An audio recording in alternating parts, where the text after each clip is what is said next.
Ba ba ba ba ba ba ba. Yay! It's Friday. It's gone 4 o'clock because, as always, I needed the loo. We are back. It is Friday's uplift, ready for the weekend, filled with frivolity, facts, philosophy, and friendship, and all of the other F's you can think of that are appropriate for the weekend. So, Yes. on that note, Tony, how are you feeling? I'm feeling much better, thank you. And thank you, everybody, for the healing that was sent out. It really does help. It really does. I'm absolutely fine now. It's I'm feeling better than the weather. Let's put it that way. Yes, absolutely. And in actual fact, for our friends who are in the red weather warning area, Kaza, and any other who is watching, please stay safe. Speaking of staying safe, Mum's just letting me know that the stair lift is being mended tonight. So at least I now know. It was making a crunching noise, which was probably not good. That doesn't sound helpful. Nothing should make a crunching noise. No, absolutely. But yes, please be safe, everyone. Yeah. If you don't need to go out, don't. Wrap up warm, get inside, get rested, and just chill. Have a night of philosophy for the next hour and a half. Yeah. With us too, and all of us gathered together on Facebook and YouTube. Yes. It's lovely to be together on a day like this when it's cold, wet, and miserable, and slinging it down. Our front street looks like we've got a river running down it. It's really not nice. My pond is overflowing. Hopefully the fish will stay in. Oh, bless. Yes, of course. It's brimful. It really is. But yeah, let's just have a good afternoon together and put the world to rights like we always do. Absolutely. In actual fact, speaking of the rivers flowing, for those that come to Littleport or have seen the new title sequence of Littleport, my little cousin Noah, he's not so little anymore, bless him, he's in his 20s, but I'm like over twice his age. He sent me a photo today of the view from his cab behind a car, and it was like he was driving down a river. It really, really was. And as I see, it's dismal in Dublin, and there are some evacuations in Scotland too. So, as we said, stay safe. Stay safe. It's scary, but we're together, and while we're together, we're going to be fine. Absolutely. And speaking of being together, let's say hello. Yes. Kicking off with the one that's always there before us, no matter what. Yep. Good afternoon, Dawny. Hello, my dear. And we've got Christine and Kaza. And Kaza, yeah. Just then we've got a Facebook user, whoever is here, and then Cassie Fendick, my niece. My niece joins us today. So, hello, niece. Hello, Cassie. Nice to see you. And of course, Lisa's there, waiting for a bus to get home. Good luck with that. There's been so many cancellations recently over the last few hours. Absolutely. And of course, we can't not start without saying good evening to Mama Brown. No, of course. Wouldn't be the same on a Friday if Mama Brown wasn't in the house. Absolutely. And someone else who needs to be in the house, who I do spend some more of my Friday afternoons with, actually. The lovely Sherry Ann, all the way from Francais. Good afternoon to you, darling. And then Noel in Dublin. Hello, and stay safe in Dublin. Absolutely, definitely do. And Michelle Ross, good afternoon to yourself. And Ruth Hanslip, hello to you, my dear. And I got to tell you, a bit of a family affair going on here, because that's my little cousin Noah's mum. That's my first cousin. Oh. So yeah, just been. I hope his ears are burning.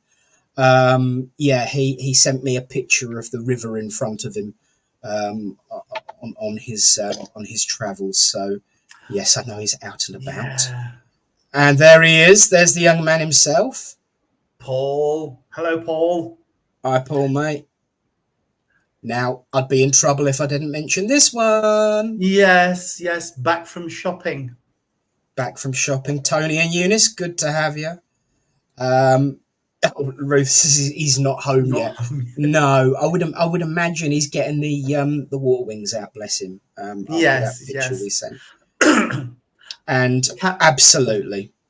And I was gonna go there. And the young man whose cab was hit by a tree, bless him. Yes. So yes, prayers to everybody who's transitioning today. And indeed suffering. And suffering. You know, it is a horrendous thing when we look at humanity and have our doubts and see humanity causing harm. But there is one thing that we cannot have an impact on to an extent, and that is the force of nature. There would be arguments of avoiding locations where things like that happen, but that lady was not in a location where that sort of thing happens. That young man was not in a location where that sort of things happen. And you know, as much as humanity frustrates us, the force of nature is it's a reminder that there are wild forces in the world that we have absolutely no control of. But what we do have control of is helping people, supporting people, and giving assistance to those who are down and feeling distant and suffering. And that we can do. So a very, very solid and appropriate reminder there, Kaz. Absolutely. Michelle says, I have only ever seen our ford in the village with a trickle of water. The centre of the village is now inaccessible, and if anyone tried to drive through the ford, they are done with. And that's just a sign of how much water has fallen in the last few hours. It really, really is. I mean, my back garden was flooded, and usually it's as dry as a bone. We're quite lucky here. We're on high ground, you know. Yeah. Any land that sits above the fens is going to be all right, because it always used to be an island. Littleport and Ely were islands before the fens were flooded, before the fens were drained. So we're in a really, really good position here, but not everybody is. And, you know, we should be all due care and courtesy to that too. Yeah, absolutely. Hi, Joanne. It's nice to see you on. Good to see you, Dol, as ever. And Daryl! Hey, Daz. Good to see you. Yeah. Oh, 4 or 5 feet deep. Oh. Yeah. Yikes. Yeah, That's absolutely. I was showing someone a picture of Welney Wash when it's not flooded, because Welney is on the floodplain where we live, and there's this just huge gap cut into the landscape for all of the water to flood onto, and there's a road that actually crosses it that's inaccessible most of the winter when they open the sluice at Denver. And there are height measures like Michelle's talking about, should be with her, but we've actually got them there, and the watermark is at 6 foot. You know, the watermark is and I've seen it pretty bad. I'm not the only one who knows of Welney Wash, because Michelle loves Welney Wash. It's beautiful to look at, and it really does make you feel, looking at that kind of mass of water when it's controlled, when it's not impacting you, makes you feel so small and insignificant. So when it has got this force of aggression behind it, that smallness becomes so much worse and so much more. And you know, water is a very powerful force. You know, it can be subtle. You know, I mean, if you look at a river, it goes where the land takes it, but eventually it carves its own route out. It definitely does. It's subtle and powerful. It is. It is. It's absolutely. It's just, it can be scary. I mean, I remember a few years ago when we had major floods, and I was wading sort of thigh deep in water trying to walk home on footpaths. And when I went back to get the car, because I had to leave it right up on top of a hill and walk through, I realised that the manhole covers had popped off. Hmm. And I was walking down the road and thinking, wow, I could have been down there. You know, Yeah, really absolutely. scary. It just, the force of the water hitting your legs was unbelievable. Absolutely Yeah. unbelievable. And I think that sums it up. It makes you feel vulnerable. Yeah. Vulnerable. Especially when Kazza comes out with that. Yeah. 20 minutes away from me, cars are almost covered by the water. And that's what, 3, nearly 4 foot, some of them. Yeah. That's frightening. Really frightening. But Damn, we are here to uplift. We are. Let us be your raft of philosophical upliftment. And you know, Chesterfield is really bad. Apparently, yes, I did see a clip on that. But apparently, according to Christine, I've got sunshine. Very nice. So we're all coming to see you. We're all going to stay with you for the weekend. Yes, yes, because it's going to be horrid here. Yes, absolutely. And in the 30s, the bank burst. Yes, you're right, Ruth. In the 30s, the bank burst at Welney, and this house was filled up to bedrooms with water. Wow. That's where sobering. Sobering, yes, Sobering. Absolutely. Oh, but we're all invited. There you go. Even though I invited us all. There we are. We're all welcome. So nothing to worry let's go about. see Christine. No, I of course you weren't, my darling. It wasn't your house. You weren't even born. Because if you were, I weren't far behind you, and I certainly wasn't around until the 70s. I'm the youngest one of my generation, so I'm always the baby of the generation. But still, there's not that many years between us. Dawny says the sunshine is working its way to us all.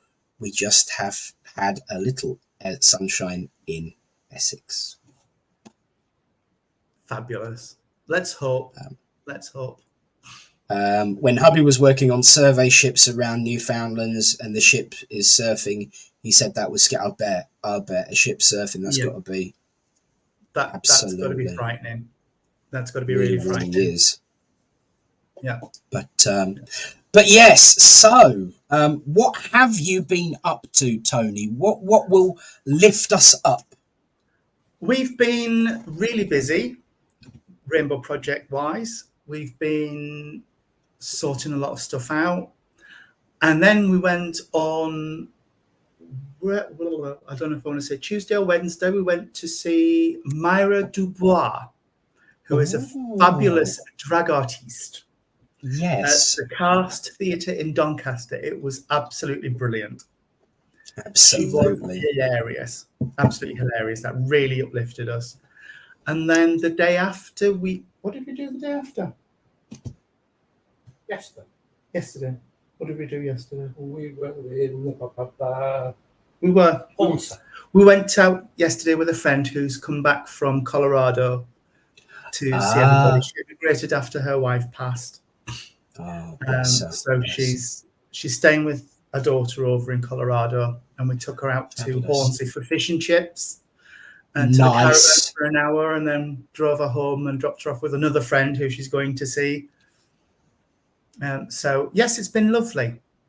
Doesn't matter where you go in the world, the most important thing is always to find your way to the east coast of the UK and have some fish and chips. Absolutely.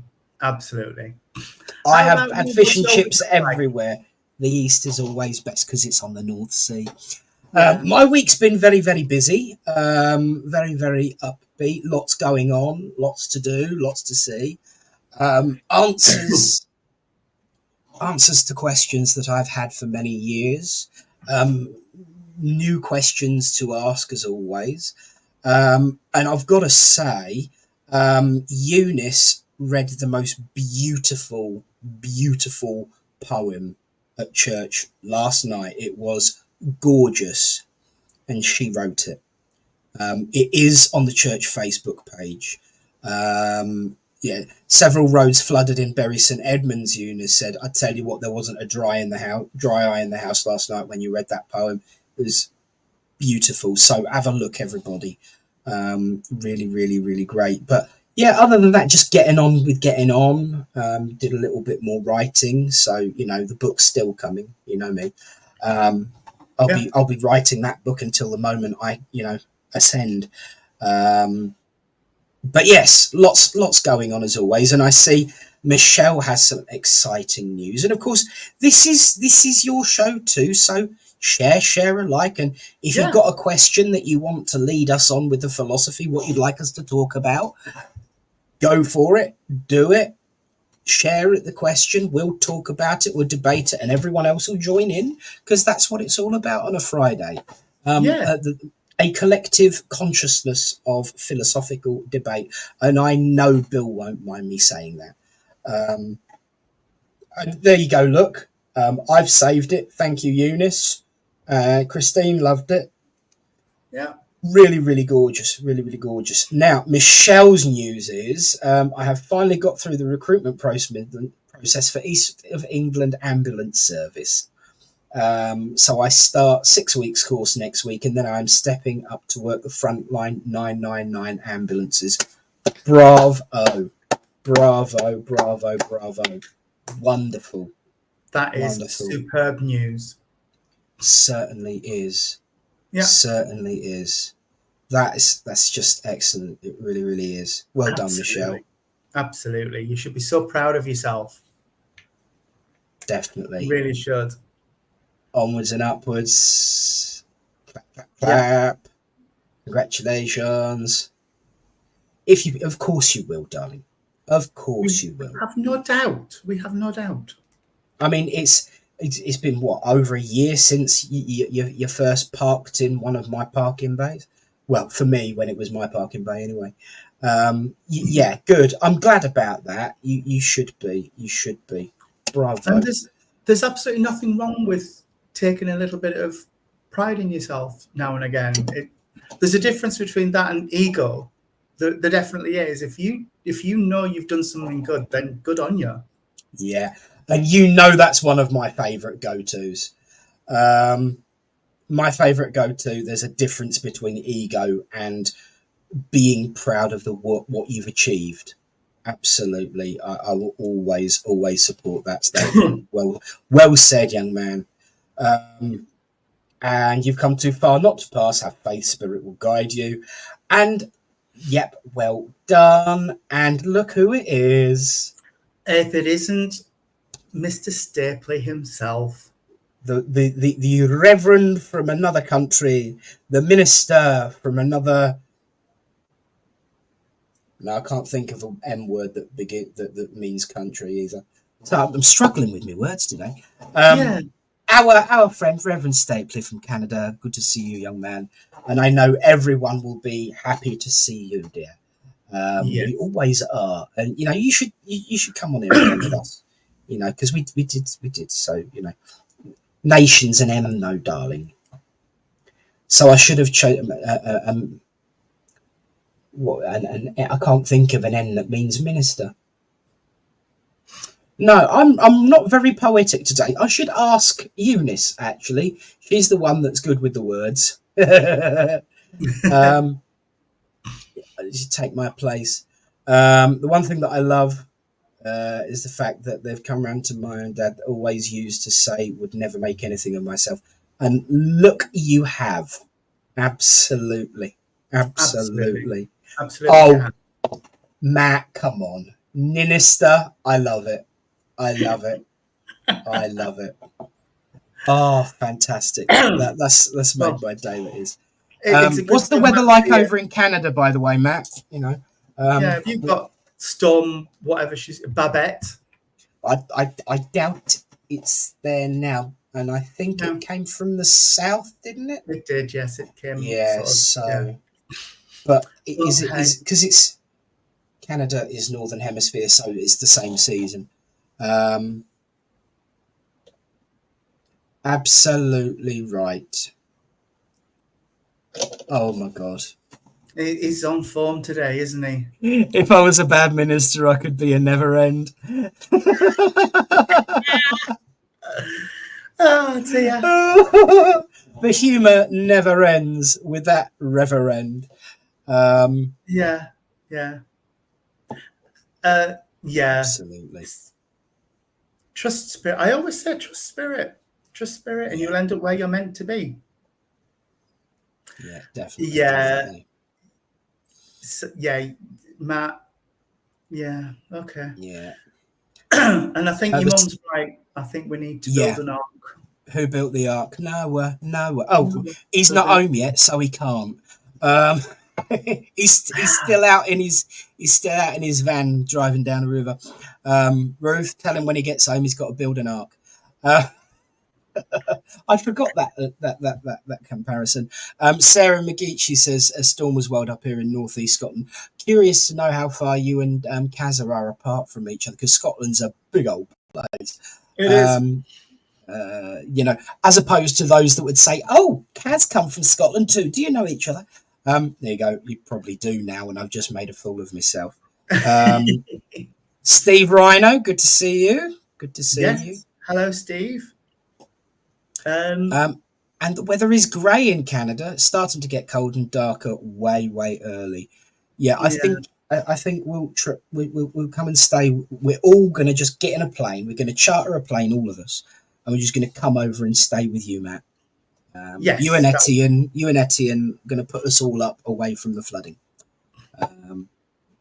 Who needs an ark when we've got a Matthew? Exactly. There's a joke there, but I'm not going to do it. I am not going to do it. Please don't. It's too obvious as it is. I'm sure everyone's thinking it already. Yeah. And there we go. Proof that it's quite a big old place. Kazza thinks that Sarah's a couple of hours away. You could come for the weekend, though. Yeah. Come for the weekend. There we go. Can make tea or crumpets or whatever we eat. There we go. So there's an offer, everyone. Tea and crumpets at Matt's place. Absolutely. You know what? I was just sitting here thinking, we haven't touched on any real deep philosophy yet. And my guides are like, who cares? People sometimes just need a chit chat, to chew the cud, to not make every minute of every day about something very hard. I think, do you not think that sometimes we, as a way of life, along with many other ways of life in particular, but certainly within spirituality, sometimes everything has to be about spirit. So we make it about spirit, and it just becomes as laborious and depressing as that which we're trying to, deal with. What do you think? I absolutely agree. It sometimes all we want is a natter and a giggle. Yeah. And that's all it can be, which is brilliant. It doesn't always have to be deep and meaningful and sort of brow rubbing and deep in contemplation. It could just be what it is. I used to, there's a certain medium from somewhere,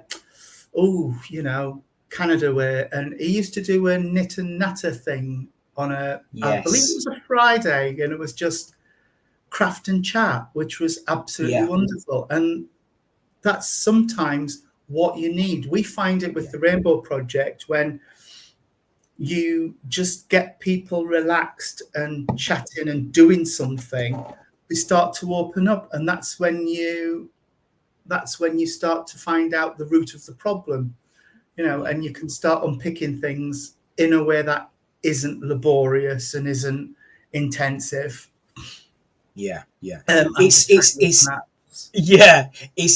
easy to make the situation worse by becoming so deep that you end up sinking deeper rather than rising above, which is the whole point. It is. And sometimes you have just got to as Lynn used to say, take the weight off your slingbacks, kick your heels off, and just chill.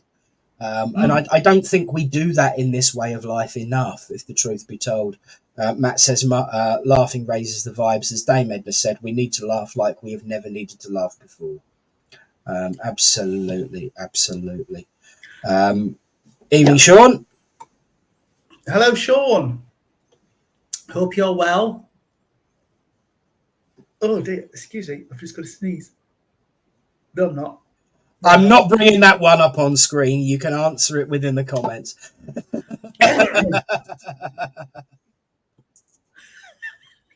I'm not. No. I draw a line. The line is drawn. But having said that, I last night I went. When I went to church, I stood out and was. Sorry, I hope Della's not watching. The last comment. I hope Della's not watching. It's her favourite word. I stood outside and there was somebody new who came to church. Their partner had been before, and we kind of knew each other reasonably well. And I was just having a chat like one of the lads or one of the girls, whichever.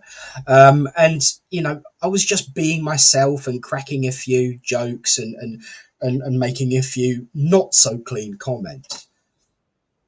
But this guy warmed to it straight away because the first thing he saw was that. Yeah. And then when he heard what was coming out of my mouth, he lowered his guard. Because we are showing ourselves to be human beings. And that's, the most important thing. Cherry says, Nat and chat, I like that. We all have our worries and it would be easier way to engage with each other. Absolutely. Sean says that he is fine, thank you. Bit moist, but we're not going into that. Sarah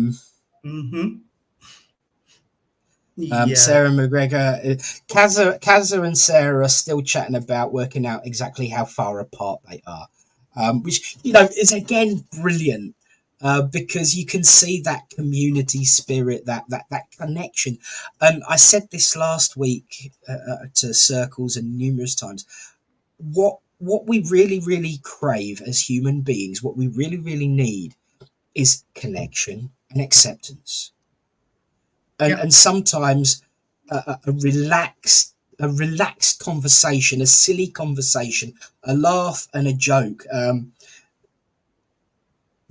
Talking about Gophers and Grinder, it's all part of showing we're human beings, and it builds connection and acceptance when people connect. It does. And I think you're absolutely right about the chap you were just talking about, because people see I didn't get my shirt out today, people see the collar and go got to be careful what I say. Got to be, and you really don't. Be yourself. Yeah, just absolutely. It's fine. And the answer to that question is no. That waited until I got home. And moving swiftly on from that answer, Joanne Lewis says, the past 3 times of meditation, Archangel Michael has taken me to the war-torn countries to do healing. Today they had me cleansing the world with purple flame. I'm going to say healing is needed for the world. The more people to do this, the better. Amen, sister. Amen. Amen. World, and it would be easy, really. It would be easy for people like us to come on here and stamp our feet and share our opinions on who's right and who's wrong. I certainly think that the most recent is such an old and more complex issue than people realise, that we would certainly not be able to speak in any way of a level fairness to it. But what we should be doing is bringing upliftment and love and absolutely healing to people, because, as we always say, and as we all know, and I am going to get a little bit on my high horse, religion is blamed for things like this, but it's not religion that continues it. It is people, it is a desire for power, and it's not about God, it's about land. Yeah. It's about ownership, and it's about control over other people. And, as much as I can sit and say this, it's not going to help the people who are suffering because of that row. No one's going to listen to what Nick has to say about it. But what we can do is all come together in common cause, raise our own vibrations with love, laughter, humour and upliftment, and send out that healing thoughts to the world to try and touch the hearts and minds and spirits of those who are in need and suffering. And if half a dozen people come onto one of these videos who is feeling glum and feeling down and see us taking the mick out of each other, having a giggle, having a laugh, talking about gophers and grinder in Canada, if it's going to give someone a giggle, it's done its job. It has. And that's all we are here for, is to try and make people's lives just that little bit nicer for a couple of hours. Yeah. And absolutely, Donny, I absolutely agree. It's greed. Yeah, absolutely. So Matt's off. I'm going to run for a bit. It was nice seeing you people both. Lovely to see you too. Be good, be careful, have fun, and thanks for stopping by, darling. Lovely to see you. And yeah, you do need to laugh at over the doom and gloom. So one of the conversations I had with someone a little bit earlier on, I believe it was Sherry, was sort of talking about, if you want to help people, you've got to be able to rise above it and have that lightness of heart so that you can infectiously pass that lightness of heart on. Because if you go wading into the ocean to save someone wearing concrete boots, guess what? No one's getting saved. No. It's important to balance things out with that upliftment and laughter when things are not to the ignorance of the situation, but to help improve the situation, really. Yes. But that's just my opinion. I agree. And Eunice agrees with you as well. Eunice agrees with me too. Thank you, Eunice. And hello, John. Good to see you, John Perry. Yes, John and his wife have joined us. Excellent. Good to see you both. Even though I have so many issues going on right now, I'm always offering an ear or shoulder for someone who needs to. Yes, I absolutely agree. You are. You absolutely are. And that's what's important. Can I just put a caveat on that? Yes. Just, Kaza, that's absolutely fine. But an empty vessel cannot help anybody. So whilst you take the time to offer an ear and a shoulder for others, make sure somebody's offering an ear or a shoulder for you, my dear, and just you get the support you need as well. Because I've been there, I know Nick's been there, Michael's been there. You start to feel a little bit burnt out yourself, and then you're no good to anybody, dear. So absolutely. Sound familiar, Kaza? Oh, Claire, I'm sorry, we can't put that comment up. I would love to, because it is absolutely brilliant, but we will get shut down. We will. Claire, absolutely. Thank you. If I had a little sensor bar that I could use, that would be brilliant. But for people who can't see Claire's comment, the gist of it is Claire's favourite quote is taken from a placard at a protest to the Vietnam War, saying, "Bombing for peace is like making love for virginity." Procreating, yes, procreating for virginity, yes. And as it is true though. And as I tell you what, my dad's way of saying that was from his police days. Foxtrot Oscar. Yes. Hi, Dad. Good to have you here, John. Now, I've got to say, someone was very sneaky yesterday and got away with something at church, because I usually single people out, and she managed to get away with it. But I've got to say, yesterday was Eunice's birthday, and I didn't know.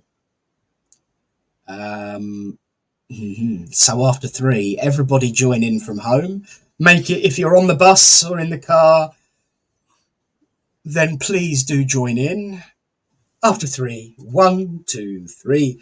Happy birthday to you. Happy birthday to you. Happy birthday, dear Eunice. Happy birthday to you and many more. You don't get away with it that easily, young lady. No, no. You notice, for the sake of wanting to stay alive, I haven't mentioned the age. 22.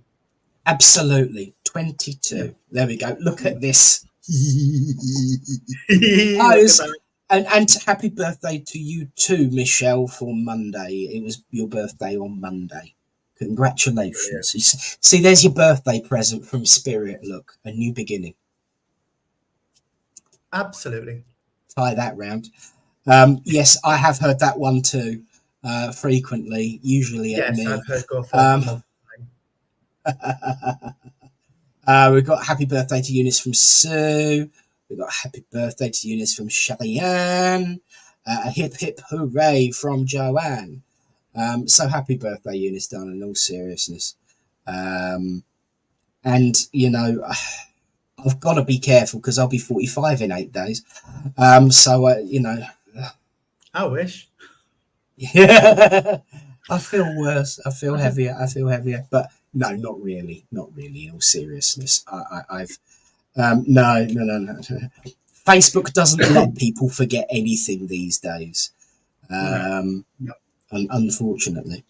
There's a few posts from previous birthdays that I'll be avoiding in my memories. Sean Bennett says he can almost remember that far back, Nick. Bless you. And I was wrong. Or I either misread or was misled. It is actually today, not yesterday. I must have misread it. So happy birthday today, dear Eunice. It is today. Excellent. Noel, happy birthday to Eunice. There you go. Somebody wants something. Flatterer. I love Kaz. Flatterer. Definitely. I love Kaz. Definitely. Yeah. So, obviously we were talking about, you know, uplifting people and bringing in that joy. What do you find uplifts you? If you were to take out all of the spirituality, take out the mediumship, take out all of that, what is your go-to for upliftment? Oh gosh, for me it can be several things. It could be reading, it could be listening to music, you know, a good song, a piece of music. Absolutely. Yeah. It could also be taking the dogs and having a walk with Michael up the beach at the caravan. It you know, just being is sometimes upliftment. And yes, Linda, family Absolutely. is important. How about you, Nick? What would your go-to be? It's strange, really, because I don't suppose that I have one particular thing. For me, and I think this is why sometimes people rely on one thing too much. It depends my mood. It depends the reason why I'm down. Music is a big uplifter for me. You can tell by my waistline that occasionally it was food too. If nothing at all breaks through, I have to admit, this is probably naughty of me to admit, but I've got to say, kids swearing.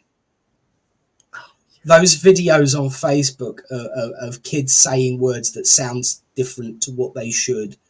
I think innocence of youth is the best way to describe that. But you know what always breaks me out of my, and this is going to sound really spiritual, but it isn't. It really is what does get me. One of the things that breaks me out of my maudlin melancholy One of the things that always picks me up is watching those videos where it says humanity is still alive.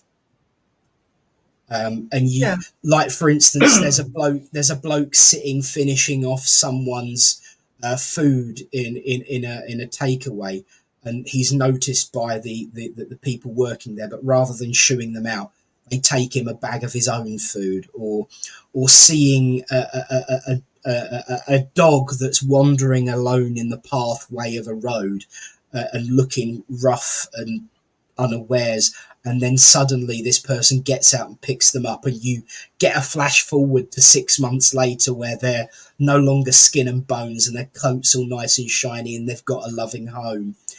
So it's either swearing kids or acts of humanity that really do take me out the doldrums. I know that's a really random, combination, but There's nothing wrong with a good meme. I've got to say that I'm not the only person that likes that little girl with the goat. It's not quite the same, but there's one that I quite often cheers me up, that I send to Kaz, who likes music and friends. It really is this video of a horse in Scotland. I think he's called Stevie. He's laying down on the ground and his mum shouts out the window at him, and he looks up and she says, "I thought you were dead." And he just goes back to sleep. And things like that, always real, true, genuine moments of humanity, of upliftment. Joanne tunes into the angels, who always cheer her up.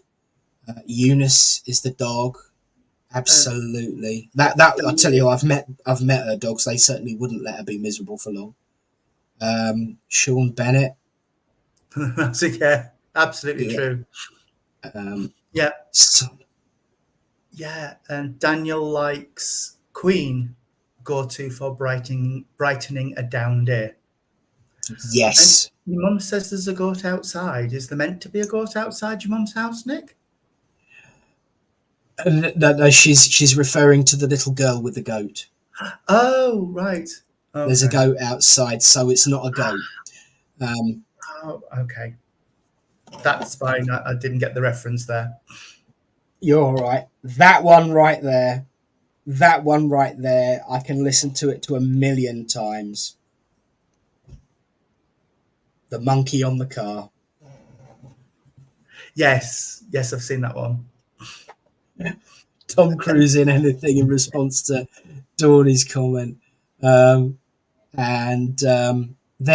was Stevie, I thought you were dead, is the one that I send.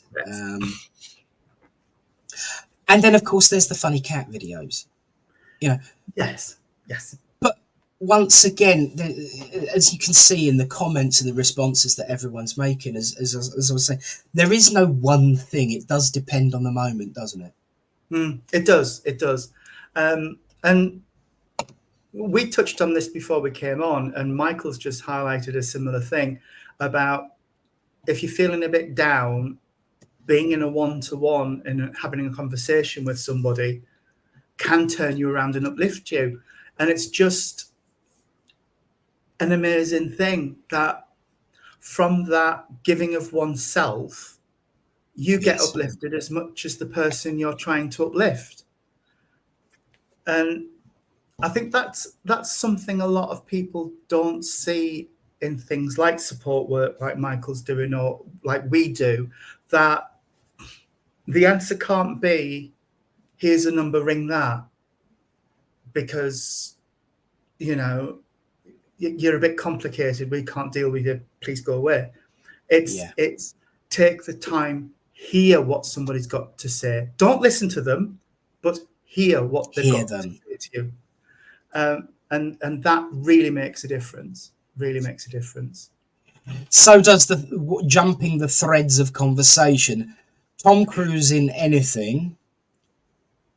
I agree, Christine, or to lower the tone in very little. Mm-hmm. That is what I meant. Yeah. Naughty. Can't disagree with you, though. In the younger days, anyway. Ashley Oliver, hello, darling. Welcome, welcome, welcome.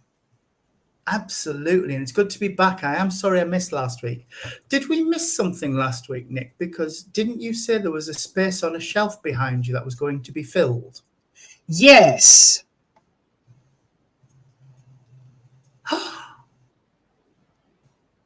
Is that a singing bowl? Yes, it is. I loves me a singing bowl. There's a singing bowl next to a lovely gift that I received, actually. A lovely incense burner that runs down like water rather than rises up. Yeah. It was a gift from Dawny, actually. Oh, lovely. So I had to tidy up and a rearrange. Everyone, oh my God, yes, of course, that advert. Yeah. The Punami. The Punami. Mm-hmm. Yes. But I think that sums it up. We're all here to help and uplift each other. Absolutely. Yeah, absolutely. And yeah, absolutely. And there's nothing wrong in that. Like we said before, there's nothing wrong in taking a little bit of pride in the fact that you've made a difference to somebody. Absolutely not. Because, I mean, going back to what Michael said and what we were discussing and what you said about the one-to-ones, you can actually be uplifted by uplifting someone. You know, you can have that one-to-one. You're not the only one. The person that you're talking to is not going to be the only one that's going to be uplifted. Because I don't think it's possible to be uplifted enough. No. You know, so you could be here on the upliftment scale and the person you're talking to is down here, but by working together you both raise up. You raise me up. There we go, sorry, I'll stop singing now. Yeah.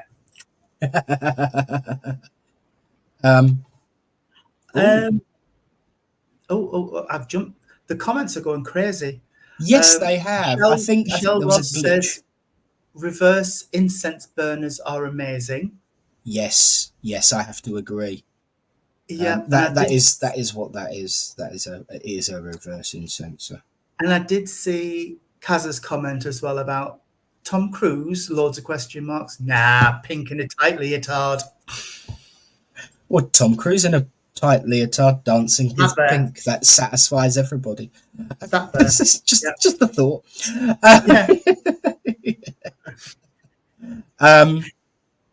Oh yeah, Marty. Bless you. Mm-hmm. Oh, you take it safe, girl. Be good. Mimicking Mary Poppins. Good luck with that one. Marty. Now there's a name I haven't seen in a while. Marty Pello. Yeah, in his younger days. There you go. If anybody around Daniel is struggling on what him to get for Christmas, there's your answer. There is your answer. Yeah, I've not heard of an Aztec death whistle, to be fair. But yeah, never mind. We'll Google it later. Yeah, I will. Google it later. Ashley says it's the same.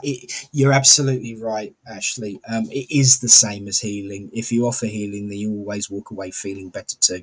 Absolutely right, and it's a genuine form of healing that makes a genuine difference that requires so little effort.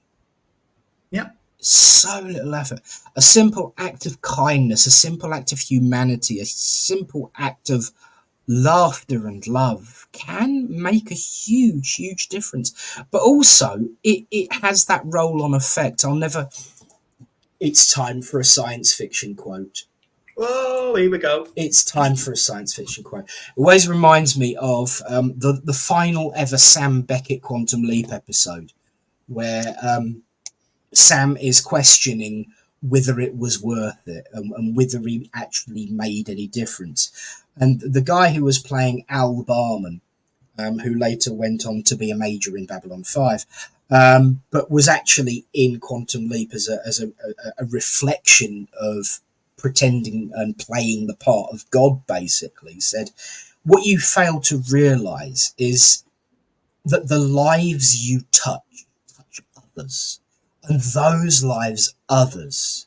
You've done a lot more good, Sam Beckett, than you realize, because the more you influence and impact on people's lives, they will pass it through, they will pass it on, and they will do more. So every single simple act of kindness has a ripple effect, a duplication effect. And that one simple moment where you smiled at someone who was down or told a joke to someone who was miserable will grow and go further and go further.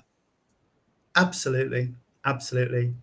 It's like that Spike Milligan poem, isn't it, about how contagious is a smile?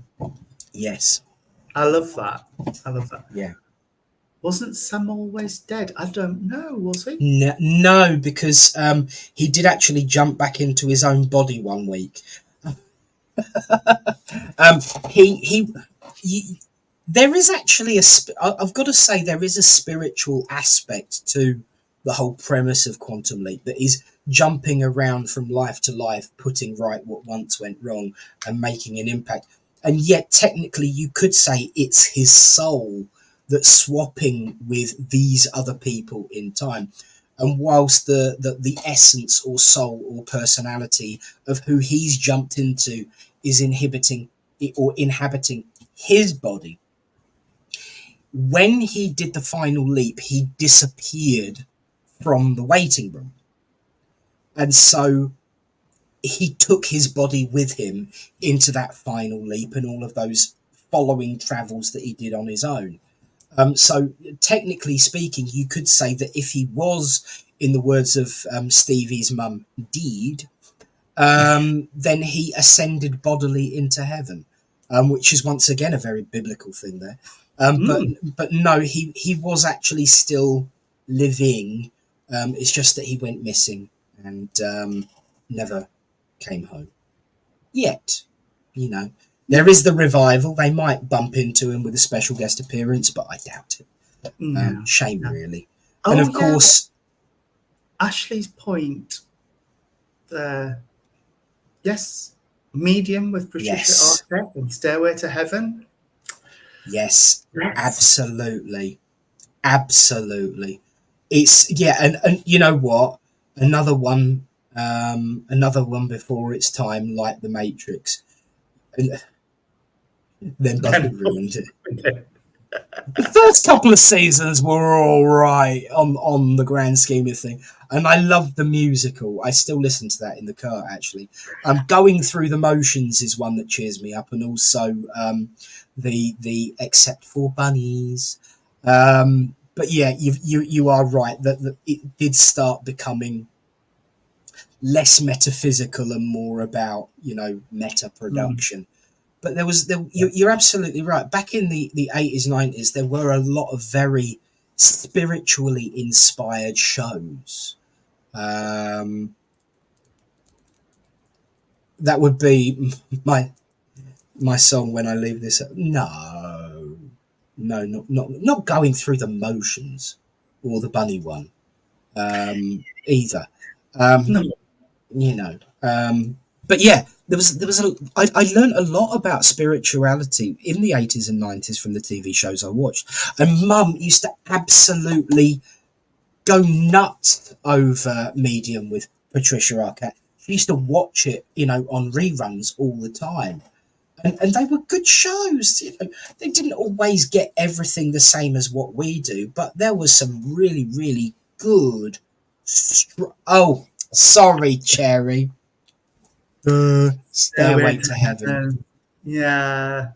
I was having a blonde moment here. But yeah, there was such a lot of metaphysics in those programs. Joanne used to like Charmed. Absolutely. I like Leo.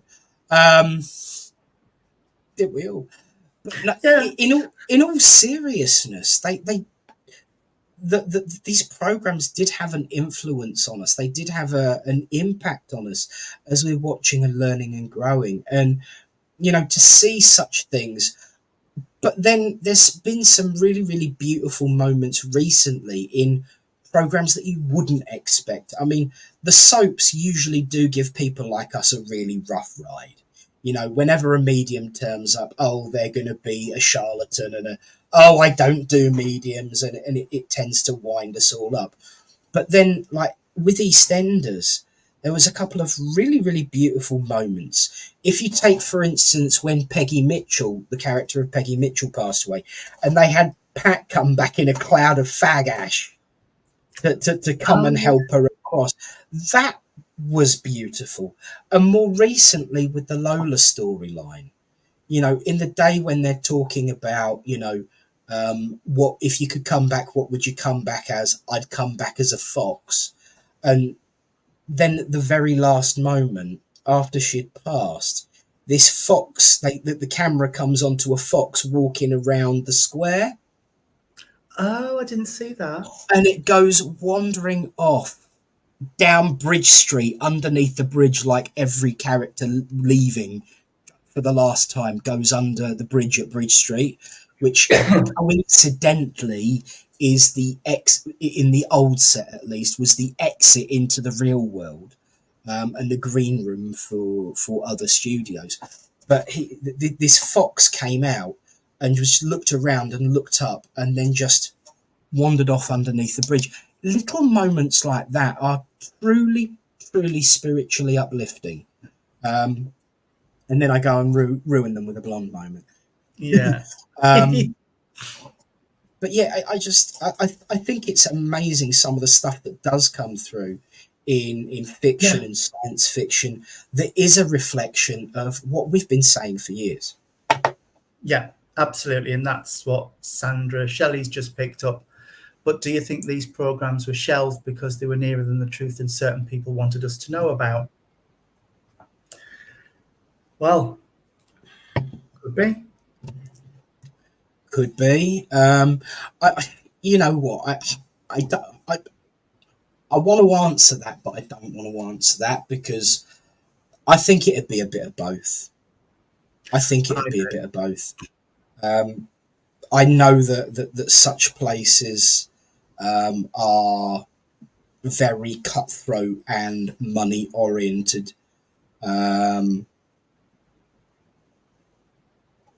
Good point. They are waymarked. Yes. Absolutely. They are these little points that we can all find and pick something up from. If you look at what Alice in Wonderland, Lewis Carroll. Yeah. Now, bear in mind, I'm not talking about the Warehouse 13 version now. The real version, he always said, I didn't write Alice in Wonderland. I saw it played out in front of me and wrote it down. Sound familiar, everyone? Mm-hmm. Yeah, yeah. Another one that Mum liked, The Ghost Whisperer. I like Ghost Whisperer. I thought it was a really sweet program. It was really nice. Yeah. It was. I never saw this one, believe it or not. Oh, it was lovely. I shall have to look it up. It's a really lovely film. Really, Robin Williams was a terrific actor, really deep guy. Have you seen? Oh gosh, that really out there film he did, where he was the guy who had a psychotic break, and you would see a knight galloping around on a horse. I've forgotten the name of it. Oh. Brilliant film, absolutely wonderful film. It's really good. And it was one that didn't do very well at the box office, but when I got it on, shows my age, video for Christmas, I watched it to the point where the tape was... The tape split, yeah. Yeah, but it was absolutely amazing. Fisher King. The Fisher King. The Fisher King. Wonderful film. That right there. Yes. Yes. Yeah. That's true. That's true, because we can't be put in a nice little neat box. We get, yes. Absolutely. And your mum loved the Thornbirds. Oh Yes. yes, she did. You know how they were all talking about. I'm going to embarrass her now. You know how they were all talking about Tom Cruise earlier, Dawny and Richard Christine Chamberlain. and Michelle. Yeah, Ralph de Brecon saw Richard Chamberlain. It was her dream. Yeah. Oh, Dreamy. mind he wasn't he, in his day, Richard Yeah. Chamberlain? Oh God, yeah. I had to keep my mouth shut because I was thinking the same thing, and that was Yeah. back in the 80s. Yes. Section 28, not going to help me there. That, But I slipped that one in, dear. I was saying we went to see Myra Dubois Yes. at the Cast Theatre in Doncaster. The guy who warmed up for her was called Frank Lavender, and it as un-PC in an ironic way as you could be. He was absolutely hilarious, and was making lots of gay jokes and things, but in a way that said, I'm actually taking the mick out of people who think like this, Yes. And he was talking about the show, and the next studio over was back to the 80s type show. And he's like, yeah, let's all go back to the 80s where there was laws about teaching homosexuality in schools, and then there were strikes and prime ministers who didn't know what they were doing, and oh wait. Are we back in the 80s? Yeah. Oh, Sixth Sense. Yeah. Sixth Sense.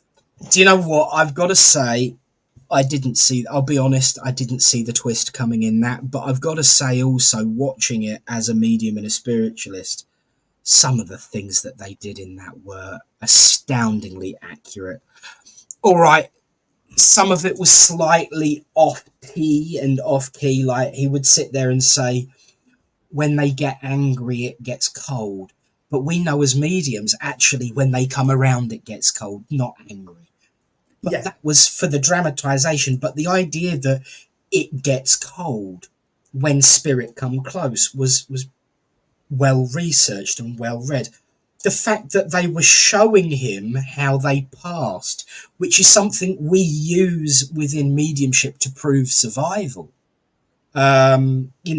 Being able to project onto us the condition of passing. Or, admittedly, we've got to acknowledge they don't look like that anymore, and it's not what they show us at all times, but they do use that. And then somebody who's stuck, not knowing that they've passed. Yeah. And that's the reason they were stuck. I just thought that film in particular, especially for a reasonably modern era, as when it was made, was astoundingly accurate in some of its concepts. Yeah, it was really good. Really good. I loved it. Question for everyone at home. Joanna's ghost. Yeah, I think we all pottery because of that. The others was quite dark but brilliant. Thank you, Kay. I remember that. And Bruce Almighty from Joanne. Yeah, definitely. Yeah. Question for you. Do you think that these subtle moments of truth are something that was a sly, sneaky, hidden way of disseminating truths, or was it just coincidence? Oh, good question. Oh, what does everybody think to that one? But I've got to say, absolutely on Randall and Hopkirk deceased. Which version? Oh, the old one. Yeah. I sometimes think just because you can reboot things doesn't mean you should.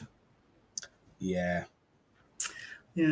But yes, personally speaking, I think it could have been a way of getting the truth out there. That's a completely different show, but the truth is out there. So I do think it's a way of normalizing it. Yes. Yes, Joanne. Yes. And I've just got to say a big old toot toot for the good old boy Colin Fry, bless his heart. Yeah. Hope you're having a wild time up there, friend. Did I ever tell you about the time that I met him? No. Right. It was hilarious. He was a columnist for the Psychic News, and of course Lynn was the editor of the Psychic News at the time. So every now and again I'd go down to Stansted Hall where the head office for the paper was, because of course Psychic News was owned by the SNU. So I used to go for a visit, and one day I was down there, and Colin, who had his column, had come to give her, is it before email, had come to give her his proof. And he threw it onto the table and said, "There you go. There's the beautiful words. Read and learn and be inspired." And Lynn just looks at it, looks him up and down, says, "Hope you've learnt to spell." And he looks down at her and goes, "Oh, do shut up and get over it. You might learn something if you read it."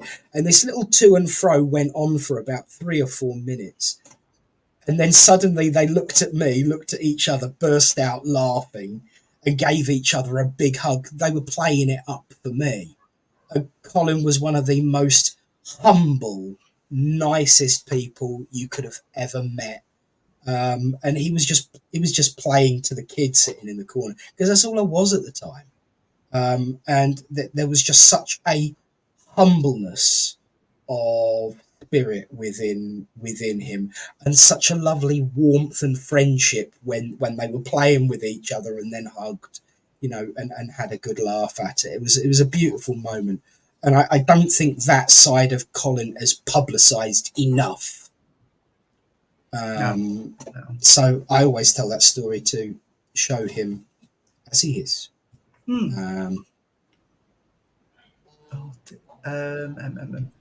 Daniel, just picking up a comment.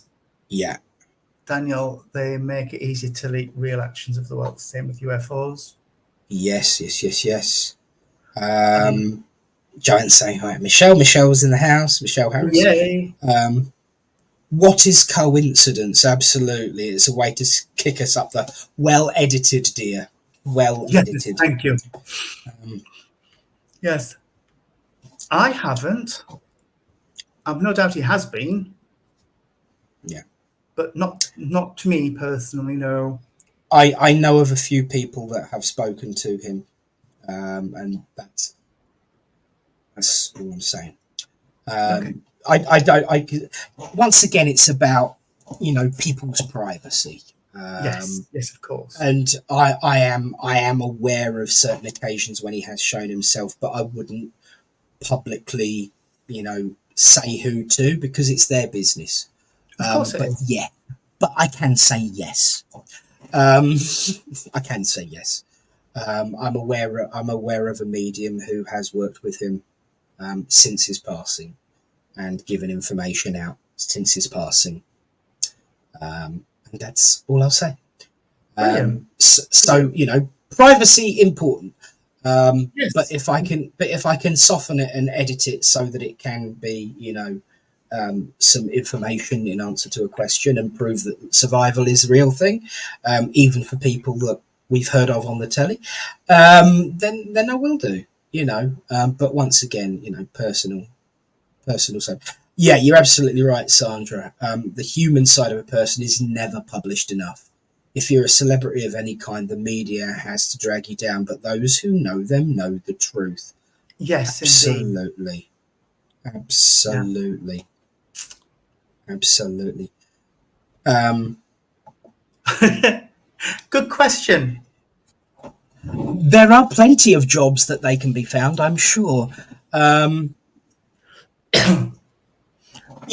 of the things I'm told that we are given tasks, aren't we, Tony? Yes, and I was going to say, the one thing I do know is if they won't leave us alone as mediums down here, they ain't going to leave us alone as mediums when we get there at all. Yeah. It's, yeah. So, yes, we'll still get jobs to do and tasks to do, as will everybody. But Mm.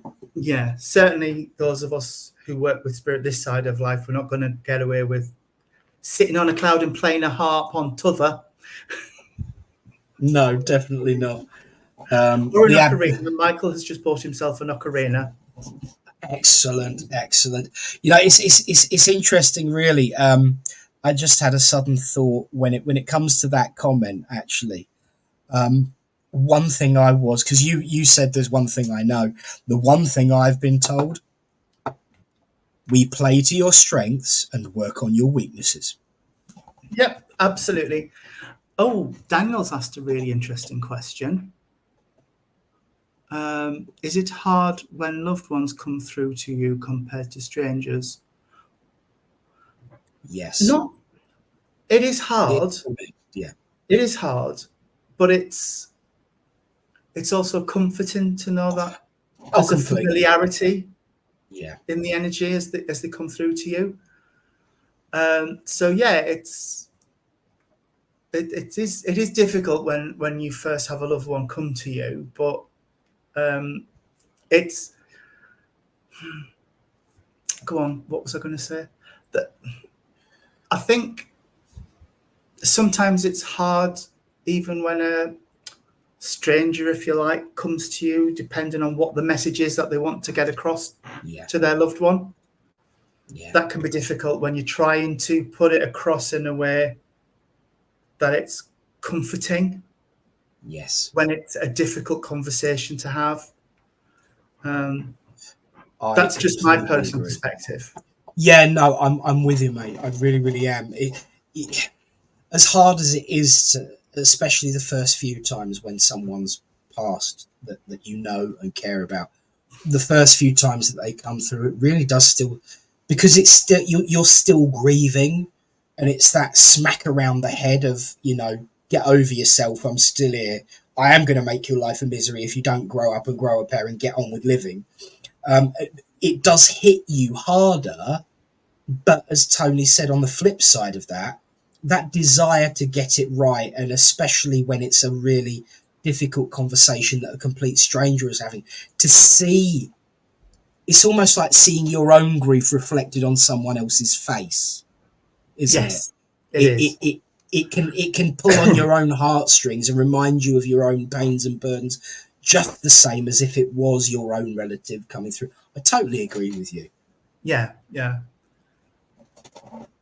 It is hard, Sherry Ann. It is when you know you've got to deliver that message, and it will give comfort in the long run. But hearing it can be really hard, and it's hard, and it's hard not to let that emotion come through.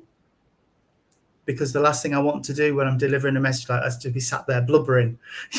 You want to be delivering it in a quite a calm way. Yeah, because I've got a reference your growth, especially from watching you work over the years. You always used to be so very, very impacted by the emotion. Yes, and it was always very obvious, wasn't it? But even though the emotion is still there, it's tempered with wisdom.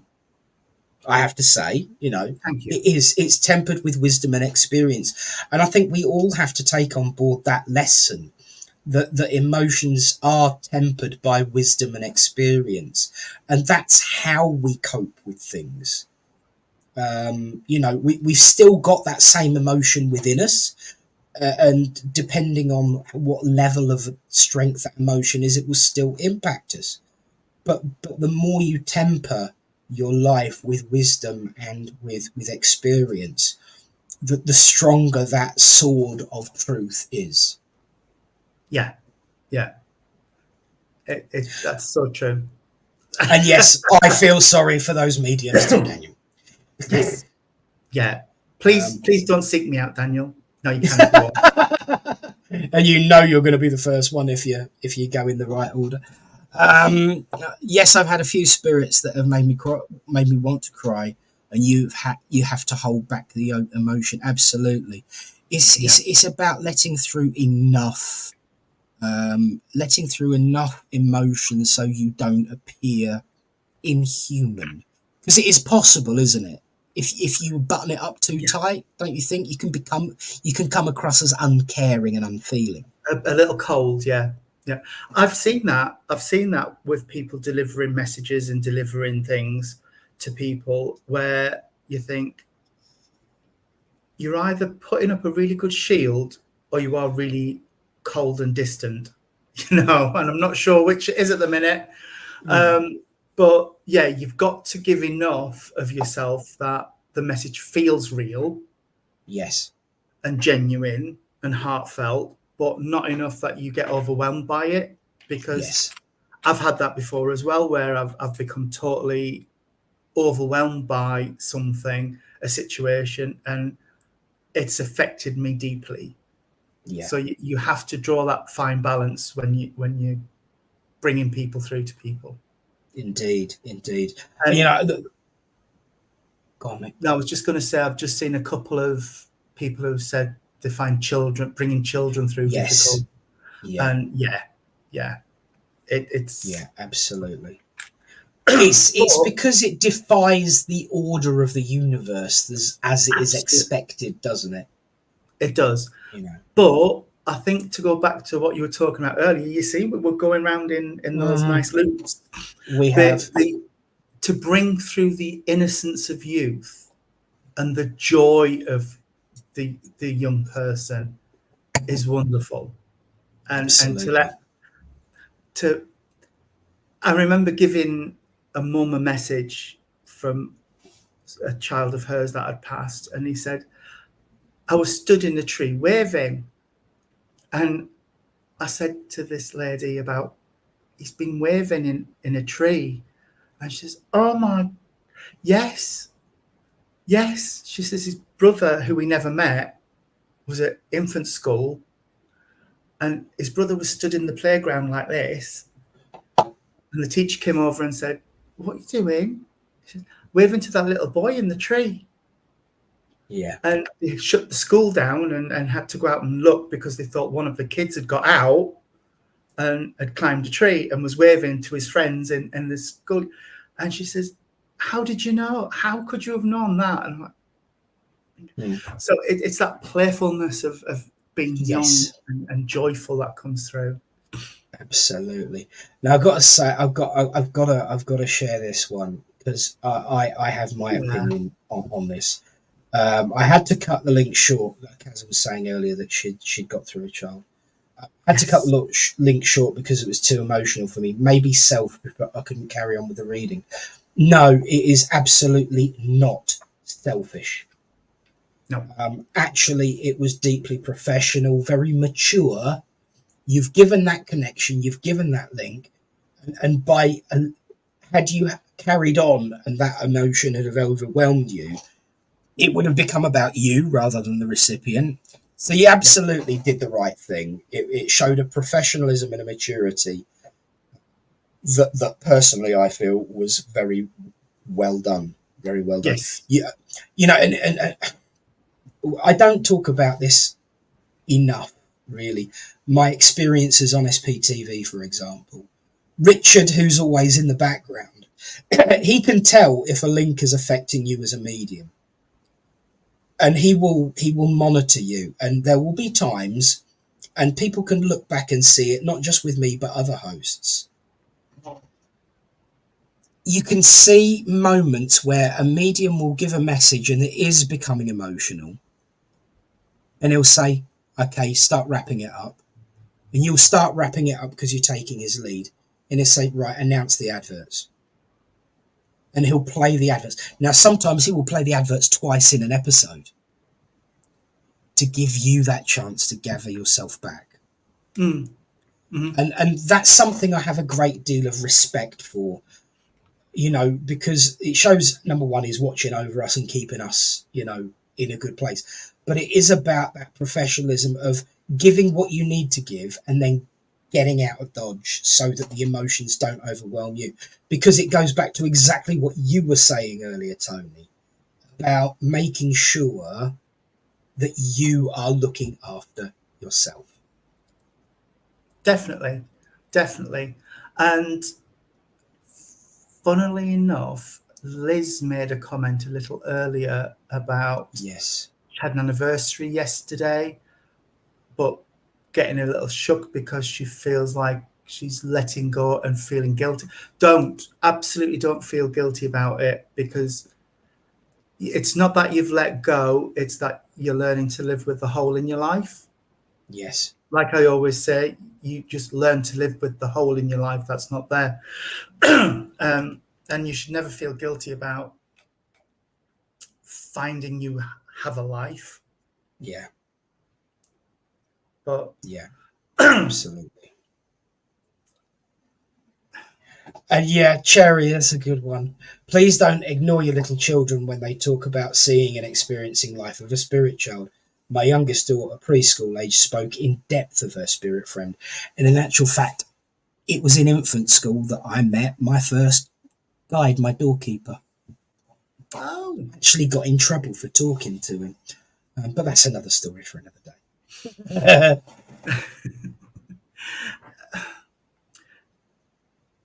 can I just pick up on Liz's point she's just made about I am letting go, though I didn't visit the grave for the first time? I don't know about you, Nick, but I often get spirit telling me about their loved ones visiting them and bringing flowers and leaving them at the grave or at the crematorium or wherever. And you think, they say to me, but I'm not there. Yeah.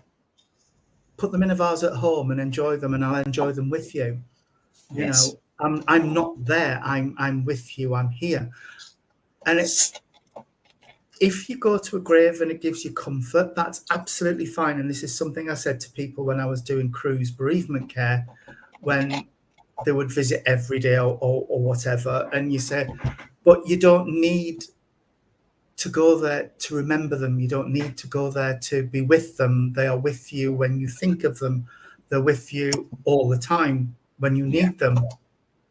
And so if you don't go there, and don't not go to a grave because somebody's told you not to. Don't go to a grave because you can feel them with you and you can feel them around you at home. That's what's important. Yeah. Yes, absolutely, Daniel. But I always, at the end of a message like that, I will say, but that's just what Spirit is saying. You have freedom of choice and you have free will. So you do what you want to do. You know, you do what gives you comfort. If you get comfort from going and sitting in a graveyard or a crematorium, absolutely do that. That's fine. But don't feel obligated to do that, because they are not there. They are with you. You can show respect at home, Liz, if that's what we want to do.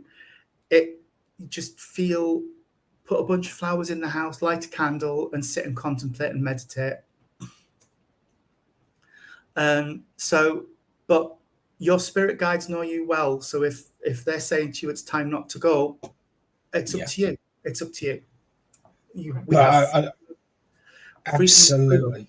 Free will. Absolutely. God, you know, when you said it, I thought of the same poem. Yes, that do not stand at my grave and weep. Yeah. Absolutely. Celebrate the life. Celebrate the life, and all that was joyful. In France, we buy chrysanthemums in October and November and put them in the garden. Beautiful. We have a climbing rose in the back garden that my granddad told us about after he passed. He came to me in a dream and said, you need icebergs in your garden. And I thought, what's an iceberg? Why do I need a big chunk of ice in my garden? But it's a white rose. So we have a white rose, and it flowers on my birthday every year, Christmas Eve. Wonderful. Good job that you found that there was a rose and you didn't plant the vegetable, though. Yes, a bit of lettuce. Yeah. Bit of lettuce. I do like an iceberg, but not like that. But no, I think that's lovely to put living plants in a garden and to remember. I think that's beautiful. Yeah, John.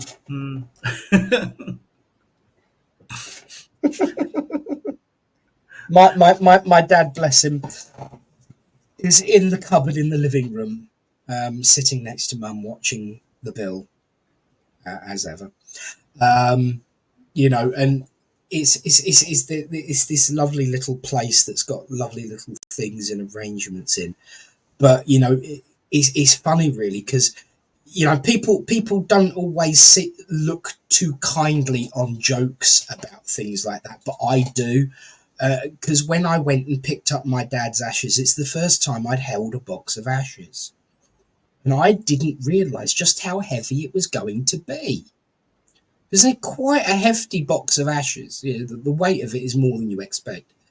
And I went in, and bless her, the lady in the undertaker, she still hadn't quite figured me out yet. She produced this box and put it on the table and said, I've got your dad here right for you. And without a beat, I just looked down and said, he's lost a bit of weight.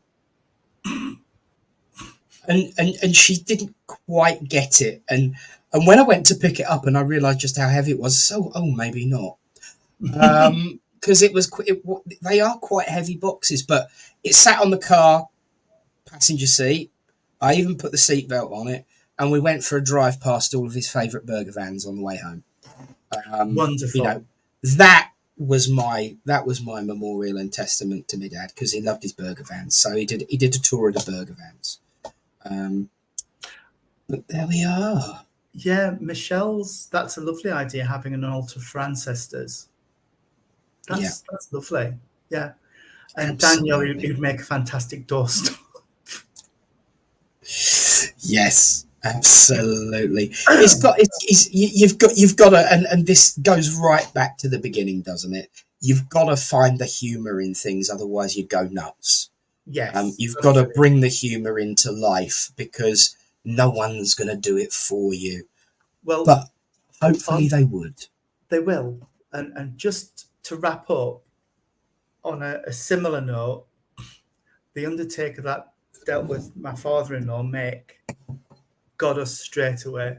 We all went down to Catfield to talk to the undertaker about the wishes and what we wanted.